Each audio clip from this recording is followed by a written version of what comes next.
எனக்கு வாழ்க்கையில் நான் சந்தோஷம் அடைஞ்ச ஒரு நாளை சொல்லவா? நான் சந்தோஷம் அடைஞ்ச ஒரு நாள் ஒரு பயானு போனேன். பயானு போய் நைட் ஒரு 10 மணி, பயான தொடங்கும் போதே 10 மணி 11 மணி வரை பேசினேன். பேசிட்டு அப்ப நான் எனக்கு தெரியாது அங்க என்ன பிரச்சனைன்னு எனக்கு தெரியாது. ஆனா ஃபுல்லா பேசினேன். பேசி முடிஞ்சு நான் வந்துட்டேன். பயானம் முடிச்சுட்டு நான் கொழும்பு வந்துட்டேன். அடுத்த நாள் காலை எனக்கு ஒரு போன் வந்தது. ஹஜ்ரத், நேற்று நீங்க பேசின பேச்சில பல ஆண்டு கால பகையில் இருந்த 2 பேர் வீடு தேடி போய் சலாம் சொல்லி கட்டி அணைச்சி முஆனக்கா செஞ்சான். அல்ஹம்துலில்லாஹ். நான் சொன்னேன், என் வாழ்க்கையில நான் எந்த இடத்துக்கு பயானு போனாலும் அன்றைய நாள் நான் அடைஞ்ச சந்தோஷத்தை போல நான் சந்தோஷமே பட்டதில்லை. எங்களுக்கு தரீக்கத் இதை தான் சொல்லி தருது. அடுத்தவர்களை மன்னிங்க, அடுத்தவனை முன்னுக்காக்குங்க, போங்க முன்னு போங்க, நான் பின்னால நிற்கிறேன். அவன் என் தம்பியா இருக்கலாம் அல்லது அவன் என் எதிரியாக இருக்கலாம், யாரையும் முன்னுக்க. காலங்கள்ல ரொம்ப கவலையா இருக்குது. என்ன தெரியுமா? அல்லாஹ் பாதுகாக்கணும்.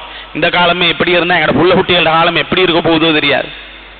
பள்ளிவாசலுக்குள்ள சண்டை, ஸ்கூல்ல சண்டை, நர்சரியில சண்டை, கேவலம் இல்லையா, பஜார்ல சண்டை, எல்லாமே சண்டை தாங்க, எல்லாமே சண்டை. ஏன் சண்டை? உண்டு பதவி சண்டை அல்லது பணத்துக்கு சண்டை, புகழுக்கு சண்டை, இதாங்க நடந்து கொண்டு இருக்குது. உள்ளம் சுத்தமாகல்ல, உள்ளம் சுத்தமாகல்ல, உள்ளம் எல்லாம் கெட்டு போயிருக்குது. எப்படியாவது அவனை வெட்டோடும், எப்படியாவது அவனை இல்லாமல் ஆக்கணும்.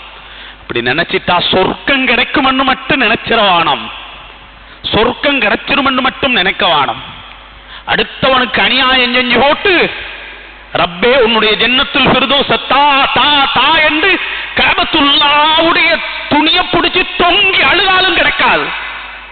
நல்லா ஞாபகம் வச்சுக்கோங்க. சில ஊர்கள் வெளியூர்கள்ல கேவலமா பேசப்படுது. காரணமே அதுதாங்க, அந்த ஊர்கள் போனாலே சண்டை தாங்க, அப்படிதான் சொல்லுவாங்க. அதனால அப்படி எங்களோட ஊர்கள் இருக்கக்கூடாது.